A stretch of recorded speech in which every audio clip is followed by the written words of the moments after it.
السلام علیکم ورحمۃ اللہ وبرکاتہ۔ بسم اللہ الرحمن الرحیم، الحمد للہ وکفیٰ وسلام علی عبادہ الذین اصطفیٰ، اما بعد۔ معزز سامعین اکرام، استخارے سے متعلق بہت سے احباب نے معلوم کیا ہے اور اس سے پہلے بھی وقتاً فوقتاً معلوم کرتے رہتے ہیں۔ استخارے کے تعلق سے ہم لوگوں کے ذہنوں میں بہت سی ایسی باتیں بیٹھی ہوئی ہیں جو غیر اسلامی ہیں۔ یعنی کچھ لوگ استخارے کو بہت مشکل سمجھتے ہیں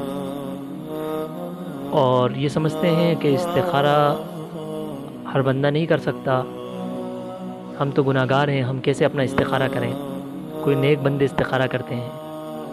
ایسے ہی بہت ساری اور چیزیں ایسی ذہنوں میں بیٹھی ہیں۔ شیطان چونکہ انسان کا دشمن ہے اور شیطان نہیں چاہتا کہ انسان کوئی بھی خیر کا کام کرے اور انسان کو فائدہ ہو،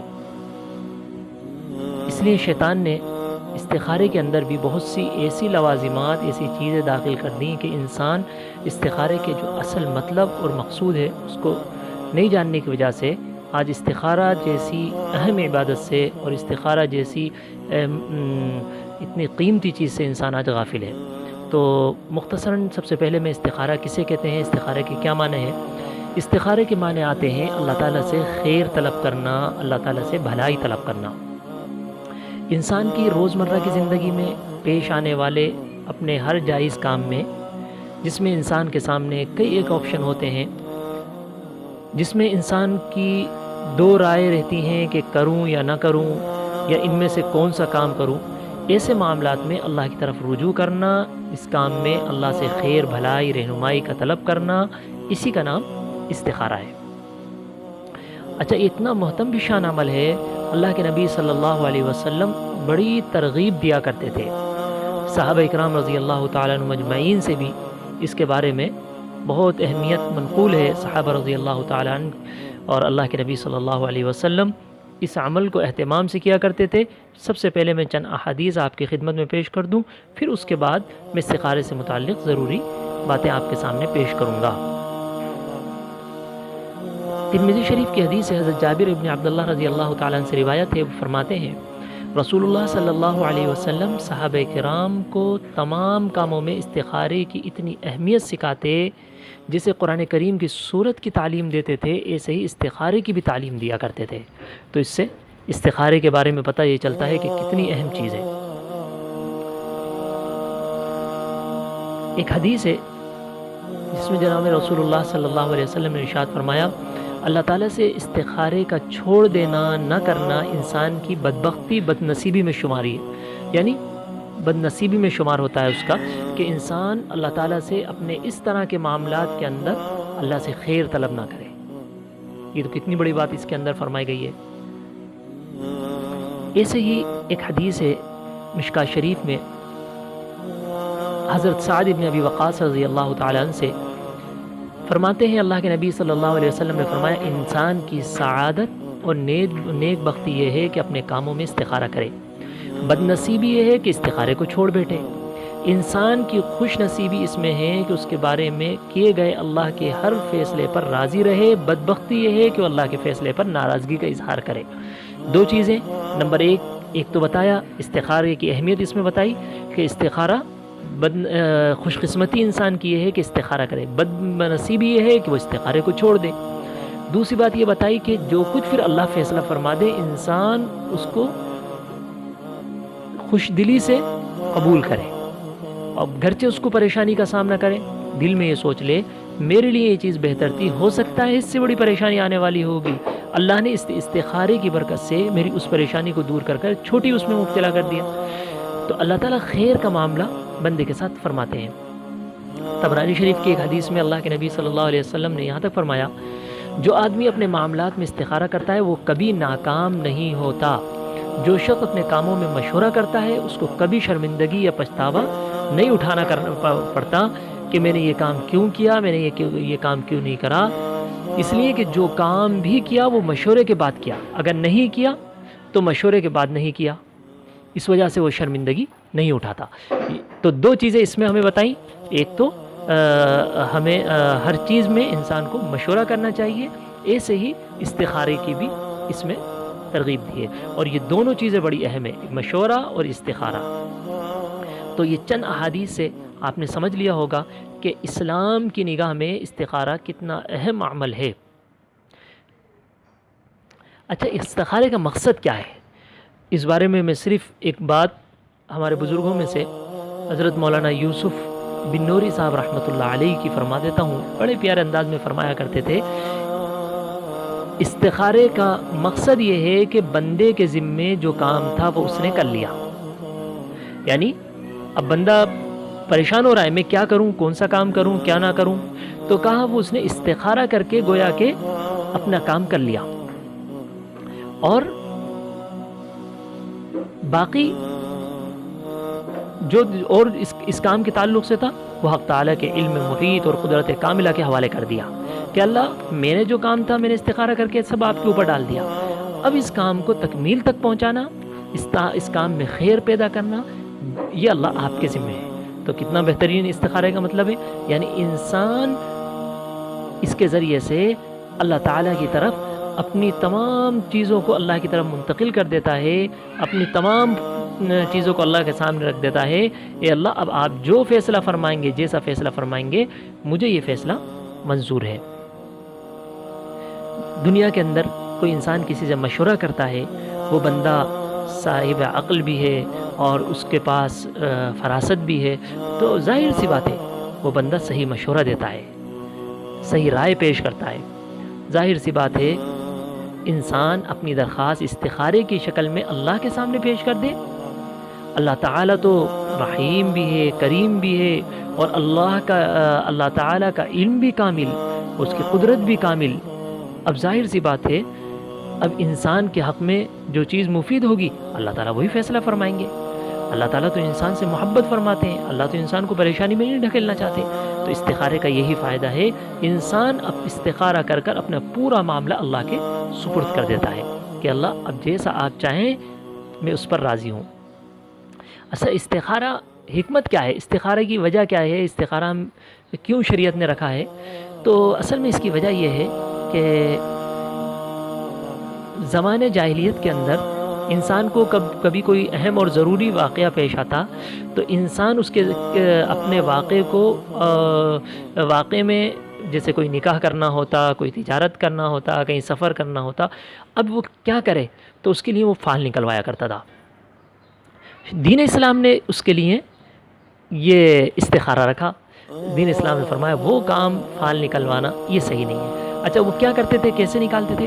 کعبہ شریف کا جو مجاور ہوا کرتا تھا اس کے پاس ایک تھیلا ہوتا تھا، اس تھیلے کے اندر چند تیر ہوا کرتے تھے، ان میں سے ایک تیر پہ لکھا ہوتا تھا امرانی ربی، میرے رب نے مجھے حکم دیا۔ یعنی کسی نے اگر ہاتھ ڈالا اس تھیلے میں سے امرانی ربی کا تیر نکل گیا تو سمجھو اس کام کو کرنا ہے، اور اگر تھیلے کے اندر سے نہانی ربی یعنی میرے رب نے مجھے منع کرا، اگر وہ تیر نکلا تو سمجھو کہ کام کو نہیں کرنا، اور اگر ایسا تیر نکلا جس میں کوئی نشان لگا ہوا نہیں ہے تو سمجھ لینا کہ دوبارہ یہ فال دوبارہ لیں، یہ فال گویا کہ بیکار ہو گئی۔ تو وہ دوبارہ پھر جب تک اس کے اندر سے یہ دونوں چیزیں امرانی ربی نہانی ربی یعنی میرے رب نے مجھے حکم دیا یا میرے رب نے مجھے منع کیا، ان دونوں آپشن میں سے کوئی آپشن نہیں نکلتا جب تک وہ یہ فال کھلواتے رہے۔ لیکن دین اسلام نے اس کو ناپسند فرمایا۔ دین اسلام نے اس کی جگہ پہ ہمیں اور آپ کو بہترین چیز جو دی وہ استخارے کی شکل کے اندر اللہ تعالیٰ نے ہمیں دی، اس لیے کہ اس کے اندر تو خالی جھوٹ ہے، اللہ نے تو کوئی حکم نہیں دیا۔ امرانی ربی کا کیا مطلب ہوا؟ اللہ نے تو کوئی منع نہیں کرا۔ نہانی ربی کا کیا مطلب ہوا؟ تو اس لیے جو ہے دین اسلام نے اس کو پسند نہیں کرا۔ ہمیں استخارے کا جو مسنون طریقہ جو سکھایا ہے، پہلے میں استخارے کا مسنون طریقہ آپ کے سامنے پیش کر دوں۔ استخارے کا مسنون طریقہ ایک تو ذہن میں یہ بٹھا لیں، استخارہ بالکل آسان ہے، کوئی مشکل کام نہیں ہے۔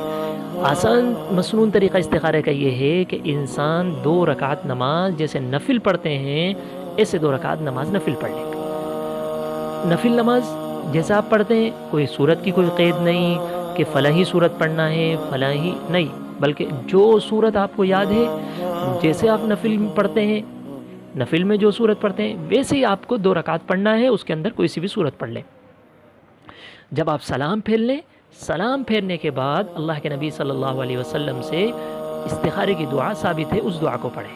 استخارے کی جو دعا اللہ کے نبی صلی اللہ علیہ وسلم نے سکھائی، اللہم انی استخیرک بعلمک واستقدرک بقدرتک واسألک من فضلک العظیم فانک تقدر ولا اقدر۔ میں اس دعا کا ذرا مطلب آپ کو سمجھانا چاہتا ہوں، اس دعا کا معنی کیا ہے۔ انسان ہمارا مسئلہ یہ ہے، ہم عربی نہیں جانتے اور عربی ہم سمجھنے کی کوشش بھی نہیں کرتے۔ اس کا مطلب اگر آپ دیکھیں تو آپ مطلب ہی سے سمجھ لیں گے کہ یہ کتنا قیمت، اس کے اندر اللہ سے کیسی خیر مانگی گئی ہے۔ انسان نے اللہ سے جو سوال کر رہا ہے، کتنا بڑا اللہ سے سوال وہ بندہ کر رہا ہے۔ بندہ کہہ رہا ہے، اے اللہ میں آپ کے علم کا واسطہ دے کر آپ سے خیر اور بھلائی طلب کرتا ہوں، اور آپ کی قدرت کا واسطہ دے کر میں آپ سے اچھائی پر قدرت طلب کرتا ہوں۔ آپ غیب کو جاننے والے ہیں، اے اللہ آپ علم رکھتے ہیں، میں علم نہیں رکھتا، یہ معاملہ میرے حق میں بہتر ہے یا نہیں اس کا علم آپ کو ہے، مجھے نہیں۔ آپ قدرت رکھتے ہیں، مجھ میں قدرت بھی نہیں، یا اللہ آپ کے علم میں یہ معاملہ اگر میرے حق میں بہتر ہے۔ یہاں جب آپ پہنچے تو اس وقت اپنے معاملے کو سوچے دل کے اندر، تو اللہ یہ معاملہ میرے حق میں بہتر ہے، میرے دین کے لیے بہتر ہے، میری معاش کے اعتبار سے بہتر ہے، دنیا کے اعتبار سے بہتر ہے، اور انجام کار کے اعتبار سے بہتر ہے۔ سبحان اللہ۔ تو اللہ میری فوراً مدد فرما، اور میرے لیے اس کو مقدر فرما، میرے لیے اس کو آسان فرما، اس میں میرے لیے برکت پیدا فرما۔ اور اگر اے اللہ آپ کے علم میں یہ بات، یہ معاملہ میرے حق میں برا ہے، میرے دین کے اعتبار سے، یا میری دنیا کے اعتبار سے، یا میری معاش کے اعتبار سے، یا میرے انجام کار کے اعتبار سے، تو اے اللہ مجھے فوری طور پر مجھے اس سے دور کر دے اور اس کو مجھ سے دور کر دے۔ اب آپ اندازہ لگائیں کہ کتنی جامع دعا ہے یہ۔ اور اس دعا کا پڑھنا، میں یہ بھی وضاحت کر دوں، ضروری نہیں ہے کہ آپ بغیر دیکھے ہی پڑھنا ضروری ہے، آپ کو نماز کے بعد پڑھنا ہے۔ اگر آپ زبانی یاد ہے بہت اچھا، اگر زبانی یاد نہیں ہے تو آپ اس کو دیکھ کر پڑھ لیجئے۔ دیکھ کر جو آج ہمارے پاس بڑی سہولتیں ہیں، بعض دفعہ کتاب نہیں ہے، کچھ نہیں ہے تو کسی عالم کو فون کر لیں، استخارے کی دعا جو ہے موبائل کے ذریعے سے منگا لیں، ہم اس میں موبائل میں دیکھ کر پڑھ لیں، ورنہ کوئی کتاب لے لیں، کتاب میں دیکھ کر پڑھ لیں، تو بہرحال کیسے بھی پڑھ لیں۔ یہ آپ کا استخارے کا طریقہ ہوا۔ اچھا، استخارہ کتنی بار کرنا ہے؟ تو حضرت انس رضی اللہ تعالیٰ عنہ کی روایت ہے، مظاہر حق میں یہ حدیث روایت ہے، حضرت صلی اللہ علیہ وسلم نے فرمایا، انس جب تم کسی کام کا ارادہ کرو تو اس کے بارے میں اللہ تعالیٰ سے 7 مرتبہ استخارہ کرو، پھر اس کے بعد اس کا نتیجہ دیکھو، تمہارے دل میں جو کچھ ڈالا جائے، یعنی استخارے کے نتیجے میں اللہ تعالیٰ کی جانب سے جو چیز القاء کی جائے اسے اختیار کر لو، یہ تمہارے لیے بہتر ہے، تمہارا اس میں فائدہ ہے۔ تو اس میں ہمیں پتہ چلا استخارہ علماء نے لکھا 3 مرتبہ 7 مرتبہ، کم سے کم اتنا تو استخارہ انسان کو کرنا چاہیے۔ لیکن اس کے اندر اصل جو چیز ہے، دل انسان کا ایک طرف ہو جائے۔ آپ کے سامنے کئی ایک آپشن ہے، میں کیا کروں کیا نہیں کروں، تو اس کے لیے آپ کا دل اندر سے مطمئن ہو جائے کہ ہاں میں یہ کام کر لوں، میرا دل اس میں اطمینان ہو گیا، ان میں سے یہ کام زیادہ صحیح رہے گا، میرا دل مطمئن ہو گیا کہ میں اس آپشن کو چن لوں۔ تو کوئی بھی ایک طرف دل مطمئن ہو جائے، جب تک دل مطمئن نہ ہو جب تک استخارہ ہم کرتے رہیں۔ حضرت عمر رضی اللہ تعالیٰ عنہ کے بارے میں آتا ہے، حضرت عمر رضی اللہ تعالیٰ عنہ کا ایک معاملہ تھا، تو حضرت عمر نے 1 ماہ تک اس کے اندر استخارہ کیا، جب تک شرح صدر نہیں ہوا، جب تک دل مطمئن نہیں ہو گیا، جب تک استخارہ ہمیں کرنا ہے۔ دل ایک طرف مطمئن ہو جائے، بہت اچھا۔ اب میں استخارے کے تعلق سے ایک بات ذہن میں ڈالنا چاہتا ہوں، خلاصہ کیا ہے استخارے کا؟ استخارے کا خلاصہ یہی ہے، دل کسی ایک طرف مطمئن ہو جائے، ایک بات، دل کسی ایک جانب مطمئن ہو جائے۔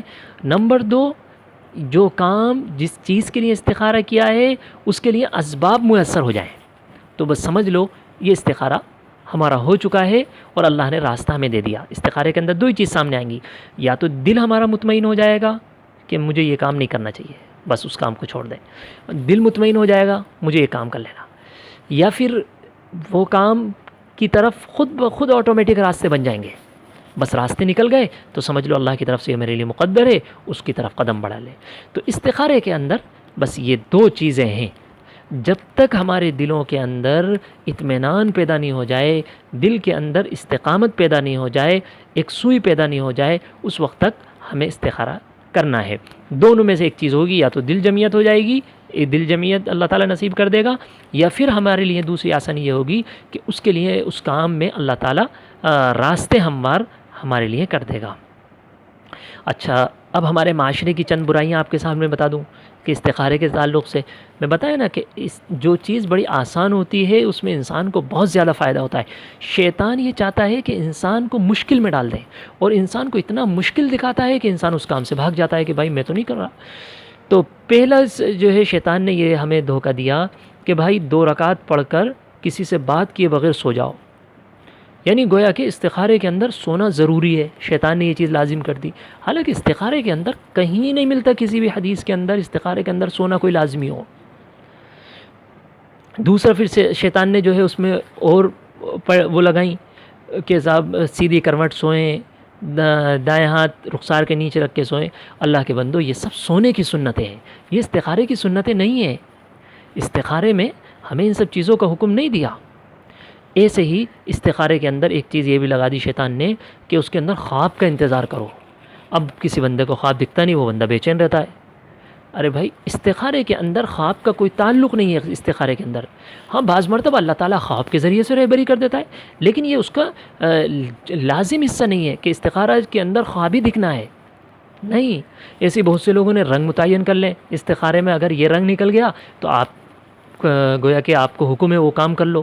استخارے کے اندر فلاں رنگ نکل گیا تو یہ گویا کی طرف آپ کی طرف بشارت ہے کہ اس کام کو مت کرو. یہ سب واہیات بات ہیں, یہ سب شیطان کی پیونکاریاں ہیں. دین اسلام کا جو ہے یہ کوئی طریقہ نہیں ہے.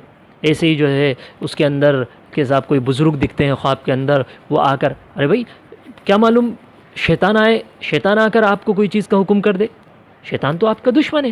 تو میں نے آپ کو بتا دیا استخارے کے اندر آپ کو جب تک استخارہ کرنا ہے 2 چیزوں میں سے ایک چیز, یا تو خود بخود راستے آپ کے لیے نکل آئیں گے, یا آپ کا دل کسی ایک طرف متوجہ ہو جائے گا اور مطمئن ہو جائیں گے کہ میں یہ کام کر لوں. ایسے ہی استخارہ کے لیے کوئی وقت نہیں ہے. لوگوں نے متعین کر لیا کہ صاحب رات ہی میں استخارہ کرنا ہے. نہیں, استخارہ کسی بھی وقت کیا جا سکتا ہے.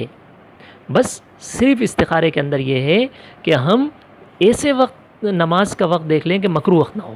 اگر مکروہ وقت ہے تو نماز اس وقت ہم استخارہ نہیں کریں گے. اگر مکروہ وقت نہیں ہے تو پھر آپ کو کوئی حرج کی بات نہیں, آپ بالکل استخارہ کریں. اور استخارہ دن بھر میں جتنی مرتبہ چاہیں آپ استخارہ کر سکتے ہیں. دن بھر کے اندر آپ دن بھر میں کئی دفعہ کر لیں. آپ کو جب تک دل کے اندر اطمینان نہ ہو جائے جب تک آپ کو کرنا ہے. تو اس لیے ایک چیز. دوسری ایک چیز اور میرے ابھی ذہن میں آ رہی ہے, مناسب سمجھاؤں, وہ بھی اس موقع پر آپ کے سامنے رکھ دوں کہ بعض مرتبہ انسان کو فوری طور پر استخارہ کرنے کی مہلت نہیں ہے. اس کو کہیں بازار میں گیا, کوئی چیز کے بارے میں اب اس کنفیوز ہو رہا ہے, میں اس چیز کو خریدوں یا نہیں خریدوں, یا کہیں ایک جگہ ہے, کہیں کسی کا فون آ گیا, انہوں نے 2 چیزیں رکھیں کہ میں یہ کام کروں یا نہیں کروں. اب آپ کو جواب دینا ہے. اب آدمی اتنا وقت تو ہوتا نہیں کہ وہ جائے 2 رکعت نماز پڑھے, جا کر استخارے کی دعا کرے. اللہ کے نبی صلی اللہ علیہ وسلم نے کنز العمال میں ایک دعا سکھائی ہے. آپ نے فرمایا انسان اس دعا کو پڑھ لے اور پڑھ کر فوراً اپنا قدم بڑھا لے اور فوراً جواب دے دے, اللہ تعالیٰ اس میں خیر ڈال دے گا. وہ کیا ہے؟ اللہم اغفر لی واختر لی. آپ سے کسی نے یہ کہا کہ فلاں آپ کہیں گئے یا کسی نے آپ سے کوئی سوال کیا, اب آپ کو 2 چیزوں میں سے ایک چیز دیں, کوئی مشورہ آپ کو اس کو دینا ہے, کوئی بات آپ کو بتانا ہے, کوئی چیز خریدنے گئے ان میں سے آپ کو خریدوں یا نہیں خریدوں, یہ چیز بہتر ہے, یا کہیں آپ سفر میں جا رہے ہیں, راستے میں ہیں, مجھے اس راستے سے جانا زیادہ اچھا ہے یا اس راستے پہ جانا زیادہ اچھا ہے. اب آپ کے پاس وقت نہیں ہے کہ اتر کر آپ 2 رکعت نماز پڑھیں, استخارے کی دعا پڑھیں. تو ایسے موقع پہ اللہ کے نبی صلی اللہ علیہ وسلم نے ہمیں یہ تعلیم دی, مختصر سی دعا, اللہم اغفر لی واختر لی, اے اللہ میرے لیے آپ پسند فرما دیجئے مجھے کون سا راستہ اختیار کرنا چاہیے. بس یہ دعا پڑھ لیجئے اور اپنی گاڑی کو اس طرف بڑھا دیجئے اور اس کام کو جو کر رہے ہیں اس میں کام کر لیجئے. اللہ خود بخود اس کے اندر خیر ڈال دے گا. مفتی اعظم پاکستان مفتی شفیع صاحب رحمۃ اللہ علیہ کے بارے میں آتا ہے کہ حضرت سے کوئی بات ہوتی تو بعض مرتبہ حضرت سے کوئی سوال کرتا تو اب حضرت کو جواب دینا ہوتا تو حضرت تھوڑی دیر کے لیے آنکھیں بند کر لیتے، اور وہ یہ تھا، حضرت اللہم خل لی واختر لی پڑھتے اور فوراً جواب دے دیا کرتے تھے۔ تو کتنا آسان ہمارے لیے ہے۔ تو ہمیں یہ چاہیے کہ استخارہ بڑا آسان ہے۔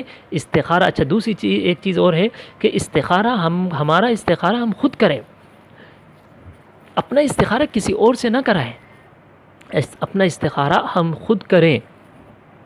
جیسا کہ آپ نے دعا سنی ہے استخارے میں جو پڑھی جاتی ہے، استخارے کی دعا سے آپ نے اندازہ لگایا ہوگا کہ اس کے اندر بندہ خود سوال کر رہا اللہ سے۔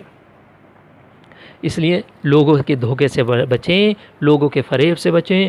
کوئی کہتا ہے گردن گھمانے والا استخارہ، کوئی کہتا ہے کہ صاحب صحیح ہوتا ہے، ہم فلاں فلاں صورت کو فلاں فلاں آیتوں کو پڑھتے رہتے ہیں، گردن خود گھوم جاتی ہے۔ یہ سب دین اسلام کی تعلیم نہیں ہے، بلکہ یہ ہماری اپنی خود کی ایجاد کردہ ہے۔ دین اسلام نے آسان صورت یہ بتائی ہے، اس کو اختیار کریں اور اس کے ذریعے سے فائدے اٹھائیں۔ اللہ تعالی ہمیں استخارے سے فائدہ اٹھانے کی توفیق عطا فرمائے۔ اور میں بار بار کہتا ہوں آپ سے کہ بڑا اہم عمل ہے، اس کو اپنے معاملات کے اندر اس کو لازم پکڑ لیں۔ شیطان نے آج اس کو دشوار کر دیا۔ وما توفیق الا باللہ۔